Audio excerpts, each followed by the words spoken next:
Hey everybody, I'm David G. I'm an alcoholic and an addict, and I'm really grateful to be here with you guys tonight. It's been a long 3 weeks since I seen you last, and it's really good to be here. It just is. I love meeting with you guys. It seems like we've been doing this for a long, long time together. God, we went through so many weeks of the Big Book of Alcoholics Anonymous, an in-depth study revealing self as being the culprit to all the problems that we have in life. The insanity of it was it had deceived us into thinking it was everything but that. You know, for so long, I thought my problems was alcohol. I thought it was drugs. I thought it was sex. I thought it was lust. I thought it was other people. But in having an awakening in 2019 as a result of an emotional breakdown after 25 years of sobriety in Alcoholics Anonymous, I had come to learn differently. And it wasn't so much about the learning as it was the experiencing freedom from self, the bondage of self. And so these traditions are really no different. Really, they're here for one purpose, and that's to unify. That is to bring a loving God as he may express himself in the consciousness of the group. When that happens, there's really no place for self. Although there are a lot of personalities that are in our groups, and we see that. It takes a lot of us a long time to outgrow the idea of being the leader. Trust me, I know all too well. As the way that I've learned the traditions and experienced them wholly in my life is by continually breaking them through the years and not even really being conscious that I've done that. To somewhat, yes, but not really fully understanding. So tonight, we look at one of the most important tradition of all of the 12. It's kind of like step 2 is the answer to all of the 12 steps. Came to believe a power greater than self could restore us to sanity. Because step 1 is the problem, step 2 is the solution. And without the other 10 steps, I don't get to remain in the solution. I always return to the problem. And I'm not talking about drinking, drug, and lust, and sex, and eating. I'm talking about self will reemerge, and it will convince me of things that aren't true. And I will take actions based on that and create a reality of living hell. And so it's no different in the traditions. Tonight, we're going to look at the group's purpose. We're going to look at a loving God as he may express himself in the consciousness of the group. We're going to look at leadership versus, we're going to look at being a servant. These are things that the ego has no idea about. So when I have this awakening, the way that I was taken through the book is I was read through and taken through the process by Mike M. And after that was over, he took me through a journey of the 12 traditions. After that was over, he took me through the journey of the 12 concepts. And so really he awakened me to 36 spiritual principles in order to recover, not just 12 or not just 24, but 36. But I want to look a little deeper as we have in all of the studies. I know we're talking about the group. I know we're talking about the AA group, the SA group, or whatever group we may be a part. I know we're talking about the group. But I want to look at self, and I want to look at the personalities that come along with self, that live on the inside of me and manifest their self. To me, I consider this a group. So for our group purpose, there's but one ultimate authority. Now, if I've not had this awakening through the steps as outlined in the book, this great awakening to love, that ultimate authority is not going to be a loving God. It's going to be self manifested in various ways, and I'm going to continually stay defeated over and over and over. So I want to look a little deeper than just the consciousness of the group of people. Of course, that's important, because without you, there really is no connection for me, as page 55 describes it in the Big Book of Alcoholics Anonymous. We found the great reality deep down within ourselves. So if this great reality is deep down within me, then it's deep down within you. And when I keep you at a distance, I keep this power at a distance. And when I let you in, I let this power in. And then we become a group. Our consciousness become one. Now, I never believed that before. For whatever reason, I always seen separation. Always. And that's what the ego does. It sees separation. It doesn't see unity. I'm different. I'm bigger. They're littler. She's prettier. He's this, that, whatever. We're not looking at that anymore. So I'm going to start with some literature that I pulled from. It's not just going to be the 12 and 12, but I want to move into this first in talking about the Great Awakening to love, because for me, it was anything but that. For many years, even in Alcoholics Anonymous, I was the leader. I was the one who founded the group. I was the one who picked the speakers. I was the one, when it came to group conscience, I went around and talked to everybody prior to that and told them what a good idea it would be to look at things the way that I see them. And this is why. And I would very well simplify that. And I would make sure that they were on the same page with me prior to ever going into that group conscience. And then AA, we call this stacking the deck. So I would stack the deck in order to have this group conscience to go in my favor. And so whenever we would come to it, hands down, everybody would vote the way I wanted them to vote. There's no unity in that. There's no love. There's none. It's me. It's self. It's I. It's my wants, my desires. This is what's best for the group. So as we look at a Great Awakening to love, I want to look at some literature that I have, and I'm sure most of you will want to know what it is. And I'm more than happy to share anything I have with you. But when I look at a Great Awakening to love, it says, as we move into this time of awakening, awareness of truth of love's oneness, increasing and limited beliefs are being undone. If you remember in our spiritual terms exercise in the big book of Alcoholics Anonymous, we really begin to look and explore these beliefs. And we begin to see if these really served us or not anymore. And if they did not, there's a process of elimination of letting those beliefs go. And sometimes that can be kind of frightening, especially if I've held on to something I believe in for a long, long time. What's going to happen if I don't believe that way anymore? The day that I quit believing that there wasn't a loving God, that one day he was going to burn my ass in hell for the rest of my life, the day I quit believing that, I became very frightened that if I'm wrong, this is going to be a bad outcome. But as time has went on, I don't fear that anymore. So we want to continually look at these limited beliefs and look at how they're being undone. That causes the veil between the truth of oneness and illusion of separation to become thinner and thinner and thinner until it no longer exists. I'm either living by illusions or I'm living by the truth. And if I'm living by the truth, then I don't need to defend it. I just don't. So in the literature that I read, it tells me that the Spirit will help me reinterpret everything that I perceive as fearful, everything. And when I get into the inventory in the big book of Alcoholics Anonymous, I begin to do this. And I start to see pride and self-esteem. I start to see security and ambition. And I see all of these things. And this is a collective group of what some people call defects of character that live within me. But there is one ultimate authority over that. And once I reveal those and expose those, and I confess those, something miraculous happens. I begin to heal from those. So the inventory, the purpose of it was not to show me who I am. I ran around in AA for years saying, this is who I am, this is who I am. See, this is not who I am. This is who I'd become based on a narrative that was given to me by self. And so I believed that lie. I acted on that lie and created the reality from it. So in the presence of those who hear the Spirit's call to oneness, which most of us do that have been through this process, the ego begins to fade away and it's eventually undone. And man, that is a beautiful thing. Now, it's not that it's never going to come back and we're healed, and that's just not the truth.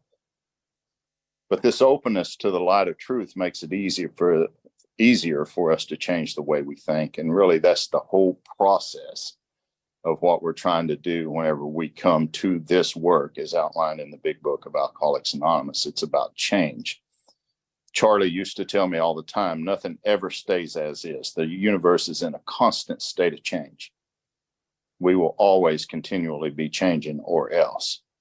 And so the way that I think affects the way that I see. And so changing the way I think is really the purpose. It's purposeful for life. So for our group purpose, there is but one ultimate authority, a loving God, as he may express himself in the consciousness of the group. And so in the 11th step, I read a lot about the consciousness. So, the awakening time can be heaven or hell, depending on the willingness to let go of limited beliefs, attitudes of separation, lovelessness, scarcity, or the lack of any of that. Hell is really the result of resistance to accepting our true nature of oneness and love. And I don't believe that I am complete love. No matter what it seems to look like on the outside, I have really separated myself from what the Creator intended me to be. And when I do that, there's separation. Now, I do a lot of non-duality. I just do. I believe it. I'm always going to believe it. I had that awakening. I don't believe that a wave is a part of the ocean. I believe the wave is the ocean. I don't believe the clouds are a part of the sky. I believe the clouds are the sky. They're just in different form. I believe that a lot with myself. But what I believe and what you believe may be two different things. It doesn't matter. Anything that I say here that your sponsor tells you something different about, he or she is absolutely right. You go with their experience, not mine. But I just know that the longer that I held on to old and limited ways of thinking, the longer that I felt distressed and depressed, because joining with the ego system and that thought, it really seemed to experience great turmoil within me over and over. And that caused an experience of disease and mindful stress. And most can relate to this. I mean, hell, if you've been in AA for any length of time and you had a great experience in the beginning of it, but somehow that really seemed to fade away, and all of a sudden we start getting dull and we start getting void, and all of a sudden we're back to doing the old things that we did once more. It's just very crazy about that. So our true self is always with us. We're never alone. And this tradition really brings that out. I know I'm kind of going around this some, but we're going to come right into the meat of it for sure. Trust me. So though we may be caught up in the drama of the moment, experiencing fear and pain and uncertainty and all that kind of stuff of self, is still in our mind. Really, there is always something ready and available to help us see differently.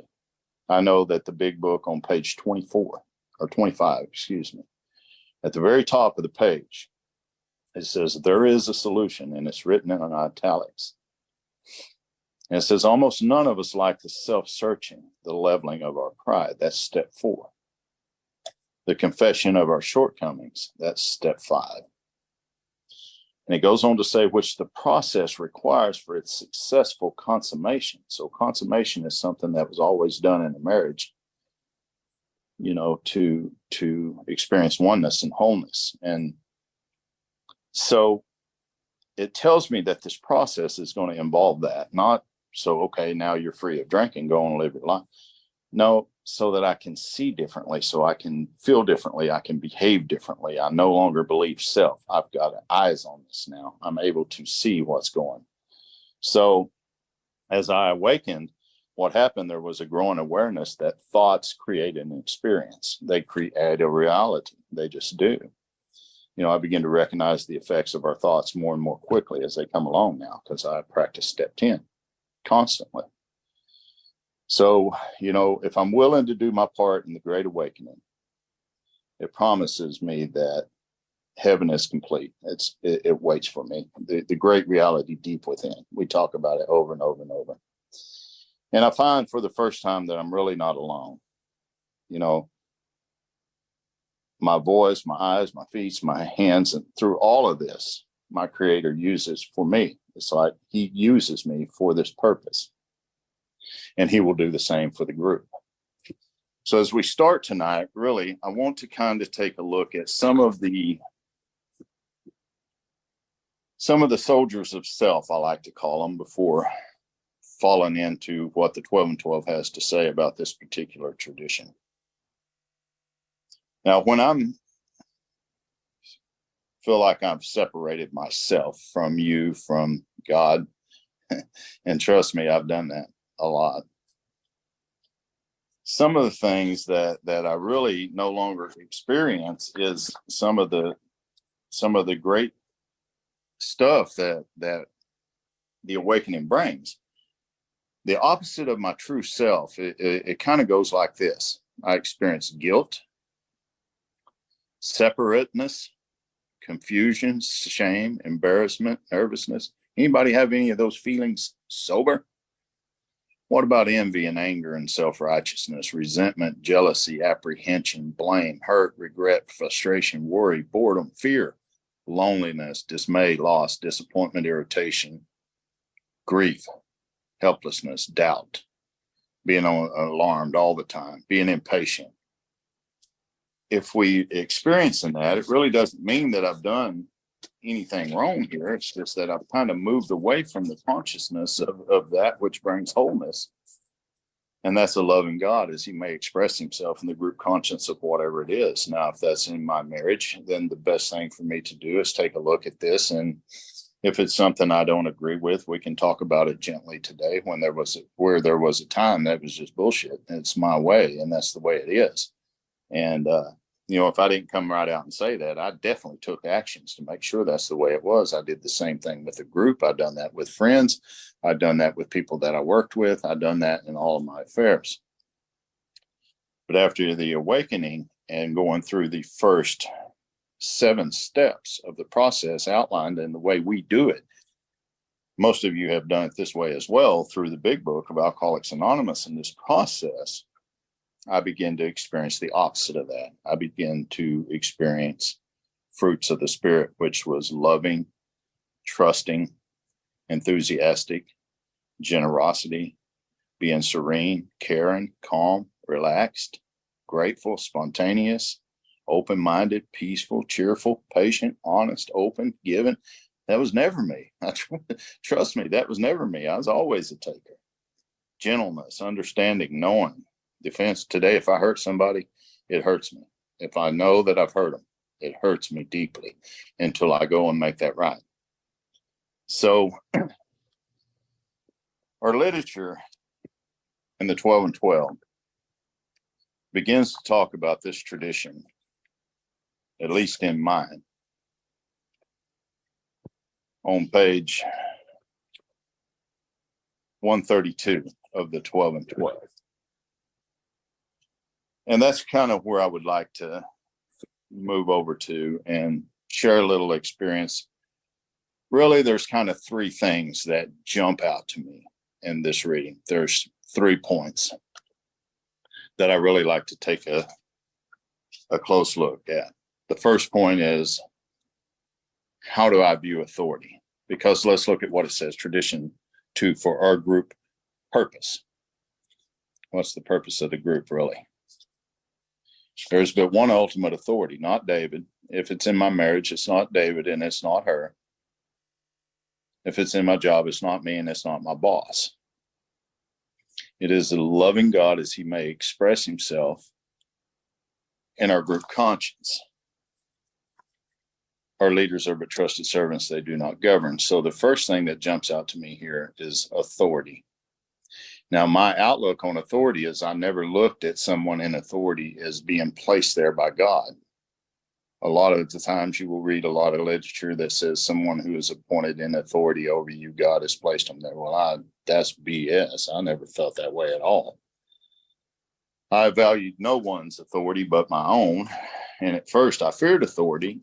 I even feared authority from my sponsor whenever I first came into Alcoholics Anonymous. I just did not like that. But as time went on, I began to trust him. I began to rely on him. And that's whenever the only thing changed. See, the sponsor didn't change and I didn't change, but my beliefs changed. And that's kind of what we see here. I just know that love, of the group in AA, I begin to trust and love and see that they have my best interest in heart. I begin to feel the love from them as well. So for the group purpose, there is one ultimate authority. So when we talk about authority, I need to look at my view on authority. That's the very first thing I want to do in moving through this tradition. Because if my outlook on authority, all authority, not just a little bit, but all of it, has not changed, then I'm probably not going to see this tradition for what it's worth. Yeah, we can read what Bill wrote. We can break it all down. We can make it sound real pretty and all this. It doesn't matter. If I'm not submitting to some kind of authority, then I'm still very much self-centered. Self is still very much running my show. So the first thing that jumps out to me is authority. The next thing that jumps out to me in this is a loving God. Now, that's something I don't know about you, but that I struggled with for many years. I was brought up in a kind of a Pentecostal environment. That's what my family was a part of. And that's the way I always viewed God. Everything was very loud, very thing. It was just if you do this, you're going to die and burn in hell. Now, that might not have been what was said, but that's what I heard. So I really want to take a look at a loving God.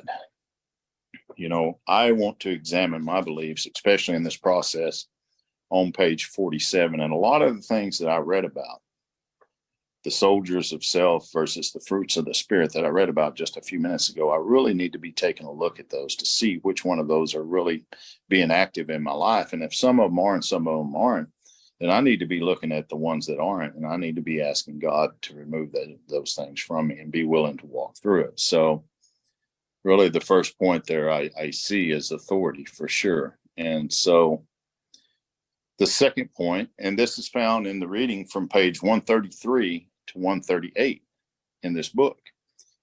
And if we look at that very carefully, he's going to begin to give examples of people who were governed by self, who were taking actions based on self. And the result was, you know, the group was starting to become very stale, very stagnant. They weren't growing as a group. Well, some people got together and decided to make some changes within the group. They voted these guys out. They become very butthurt, as we call it in Oklahoma. And some of them conformed to change. Some of them didn't. The ones that didn't, they stayed miserable. Some of them drank. But the ones that did, they really began to grow by spirit. So when I read the book, just like we went through the big book of Alcoholics Anonymous all those weeks, I really want to break all this stuff down and take a look at it in the first person. And that's definitely with me. So, you know, I'm really here to be a servant, not to govern anything. Now, it took me 25 years to really, now I would have said that to you, but today I can say that to you and mean that with all my heart. I really want to serve more than I want to try to govern anything. I really do. Now, at the same time, it doesn't mean that I'm going to condone bad behavior and I'm not going to let people run all over me and stuff like that. Bill W., he kind of described a trusted servant as someone who was chosen to serve with special abilities, not chosen to govern.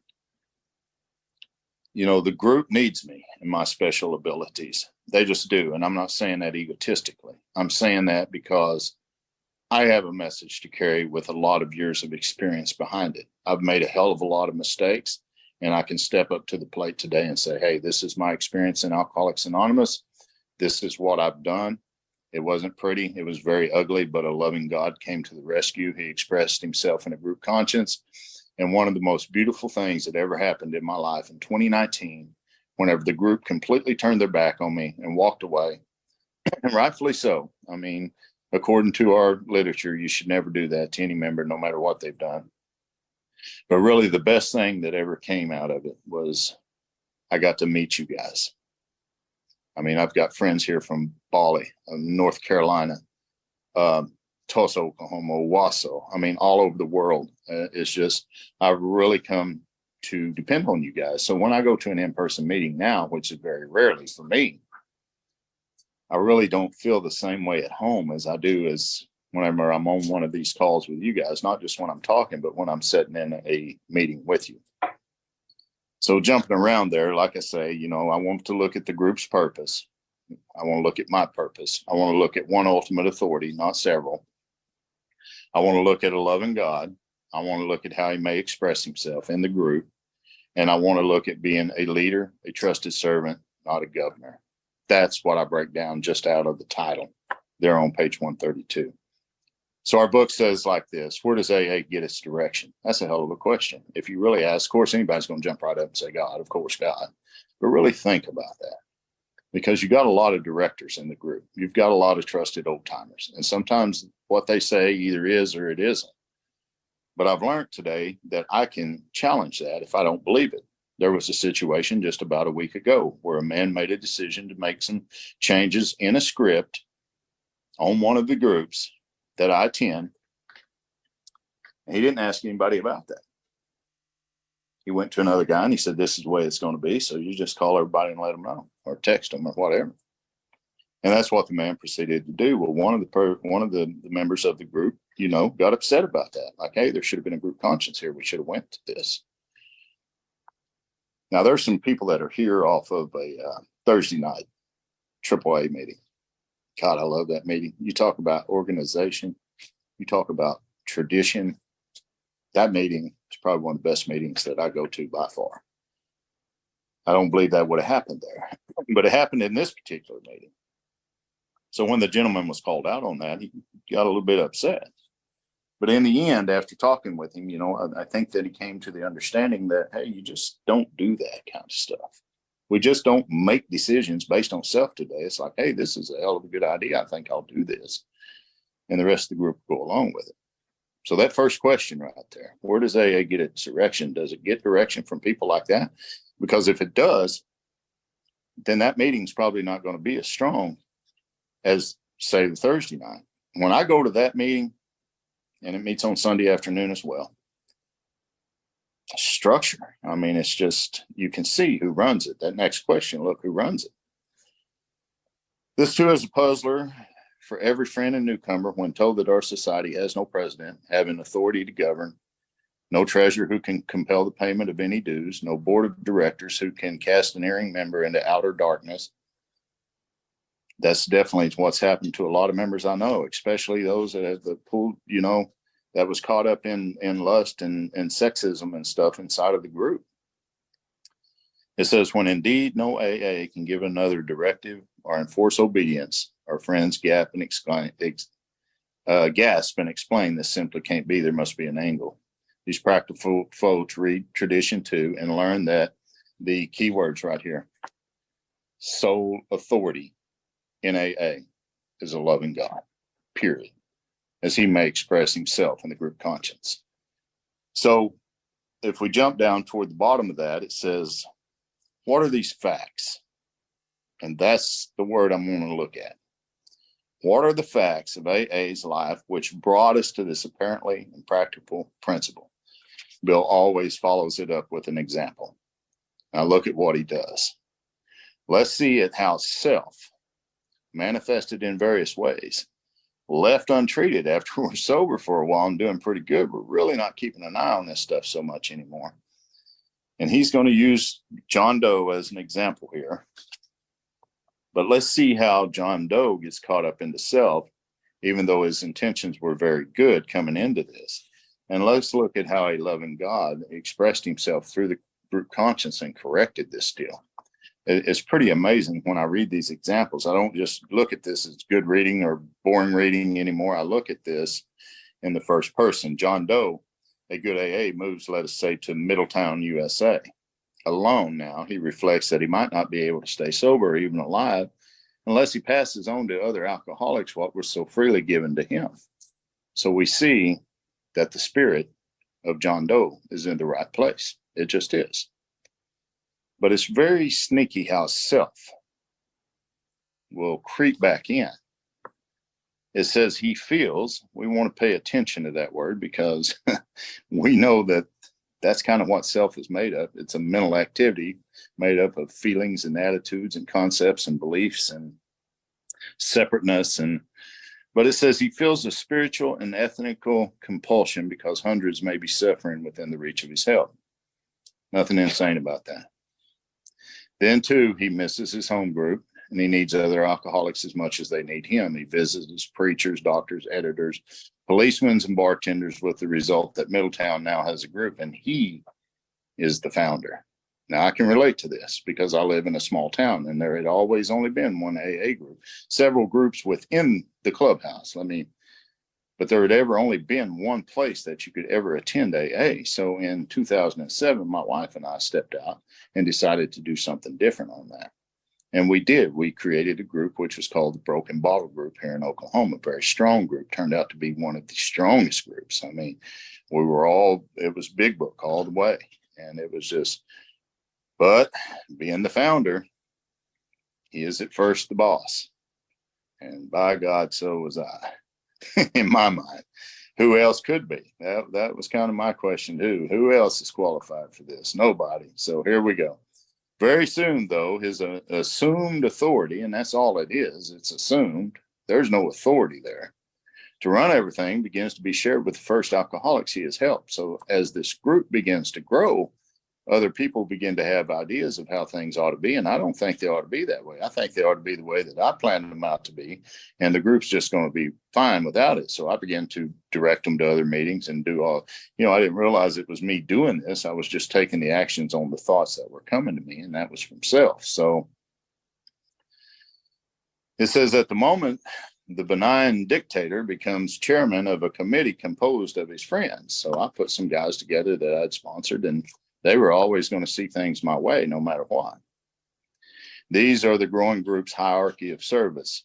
Self-appointed, look at that small s. We're not talking about spirit here. We're talking about self-appointed, of course, because there's no other way. Matter of fact, in a matter of months, AA begins to boom in Middletown, and that's the same thing that it done here. It began to take off.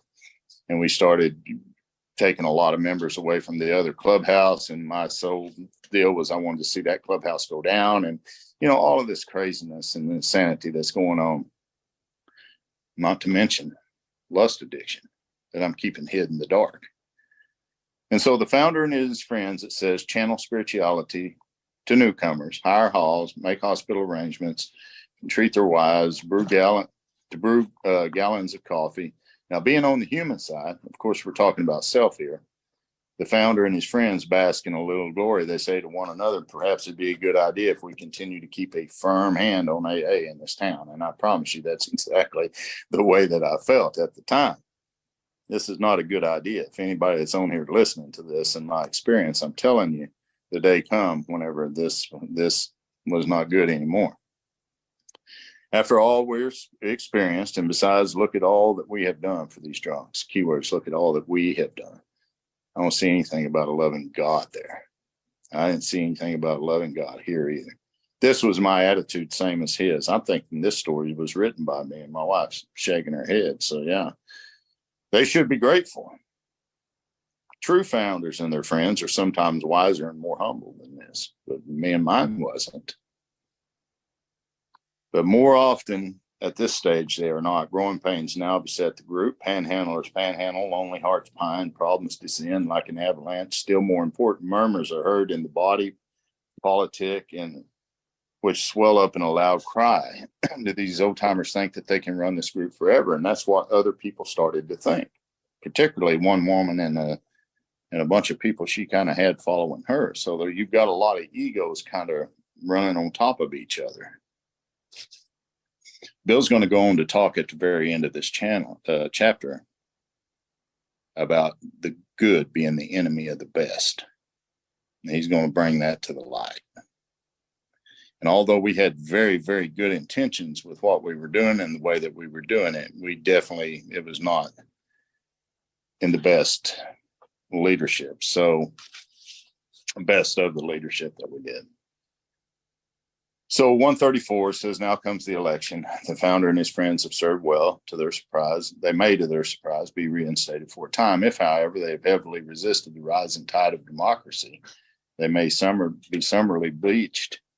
In either case, the group now has a so-called rotating committee, very sharply limited in its authority. In no sense whatever can its members govern or direct the group. And this is why they are servants.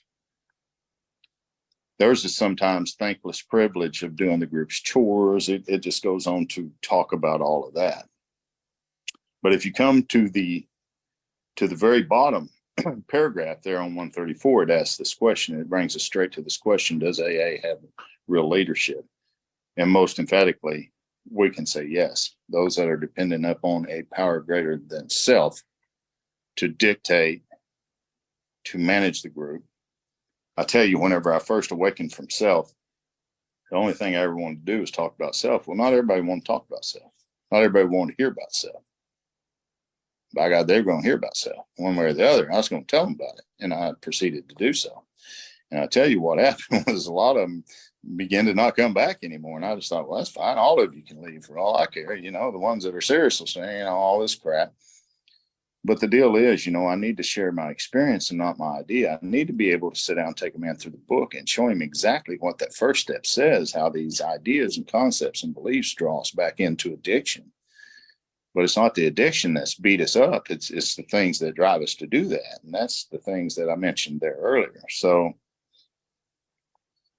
On page 135, he really begins to break down how we go through this getting beat up by self, even in the group, and people begin to vote us out. And so he says, let's turn again to the disposed founder and his friend. What becomes of them? As their grief and anxiety begin to wear away, a subtle change begins. Now, that's a good thing, or it should be. Ultimately, they divide into two classes known in AA slang as either an elder statesman or a bleeding deacon. Now, these are two classes of people that you will see in AA all the time. Those that govern, those that direct, those that crack the whip. This is the way it is. There is no other way. That's the bleeding deacon. Now, the elder statesman, he'll sit back and listen to the craziness for a while, but he'll usually say something pretty profound that gets the group thinking in a different way. In fact, the next sentence says the elder statesman is the one who sees the wisdom of the group's decision, who holds no resentment over his reduced status. Now, anytime I'm reduced in my status, whether it be in my work, whether it be whatever it is, I tell you, that doesn't always set very well with me. I'd been out of the field that I've went back into now for about 8 years. I've been gone for almost as long as most people have been in it. And so I came in with all this experience, and my idea was, well, I'll just go down here, I'll get a little bit more re-familiar with the things that are going on. And in a short time, I'll be right back to this. I had all these ideas, and they were all set in place. Well, when I get there, everything's changed. I didn't consider that. Now everything is done mathematically. There are different formulas that you got to go by to the very same job that I did 8 years ago and didn't have to do any of that. And now I'm not used to that. And all of a sudden, I'm looking like a lost pup out here. And they've hired me to come in and do a job here that I'm not able to do now. How in the hell are you going to explain that? It's like, oh my God. And so, 5 minutes, David. Okay, thank you. So the reduced status is very humbling. And that's what I found. But as it says toward the end of that page, we become the voice of the group conscience. In fact, it's the true voice of Alcoholics Anonymous. We don't drive by mandate. We lead by example. This is the experience which has led us to the conclusion of the group conscience. Well advised by its elders, will be in the long run wiser and more exemplar.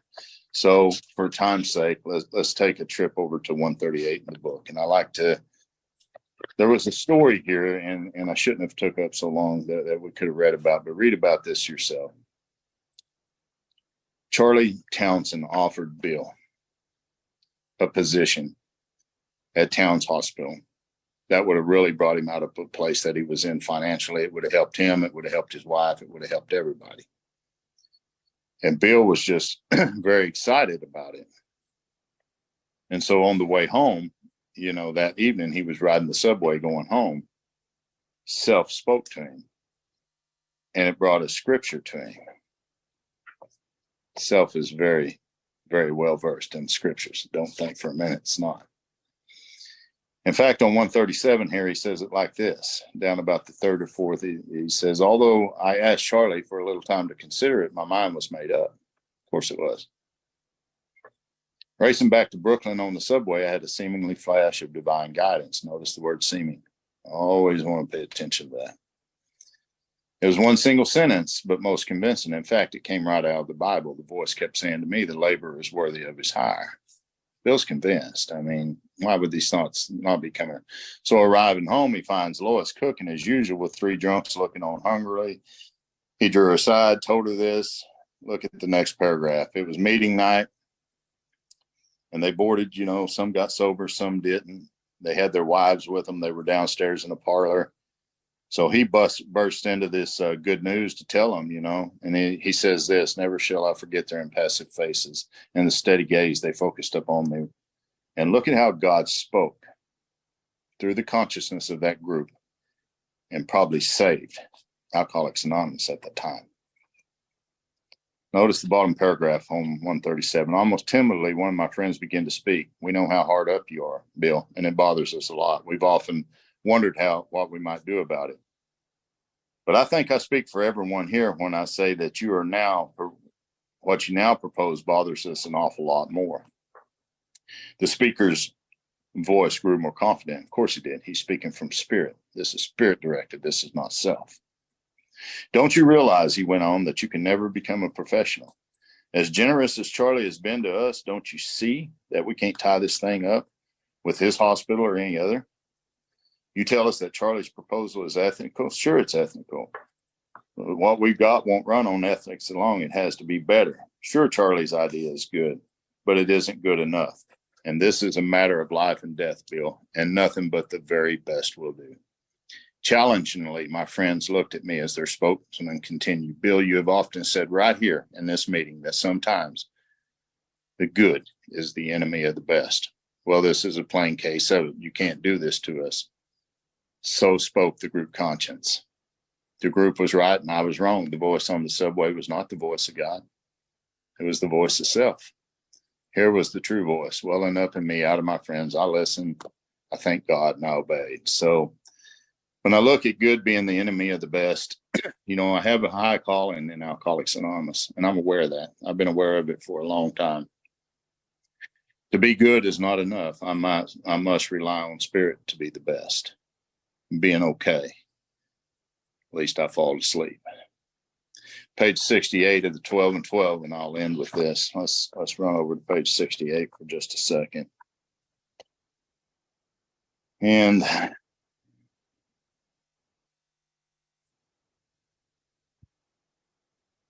we're looking in step 6, and this is on page 68. It's down the second to the last paragraph where it says this. If we would gain any real advantage to the use of this step on problems other than alcohol, we shall need to make a brand new venture into open-mindedness. And that's exactly what we've been talking about here tonight. We need to raise our eyes toward perfection and be ready to walk in that direction. With a loving God as he may express himself in our group conscience, whether that group be at work, whether it be at home, whether it be in Alcoholics Anonymous or whatever fellowship we may be a part of. And whenever it comes to life as a whole with just brothers and sisters, I need to be looking for that. And when I make a mistake, as it says in step 10, I need to correct that immediately and begin to turn my thoughts in another direction. And if I will do that, then I get to continue to experience love, trust, enthusiasm, generosity, sereneness, caring, calm, relaxed, grateful, spontaneous, caring, open-mindedness, peaceful, cheerfulness, patience, honest, open, giving, gentle, understanding, knowing, tolerant.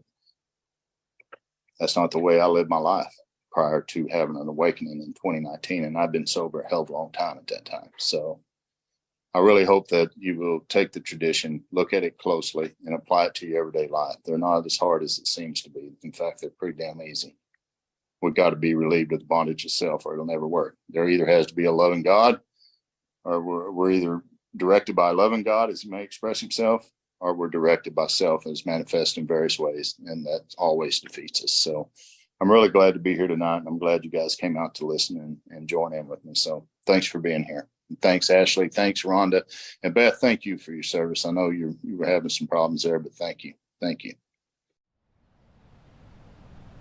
This concludes David's share, but we encourage you to keep listening as he answers questions from the group and shares additional experience, strength, and hope.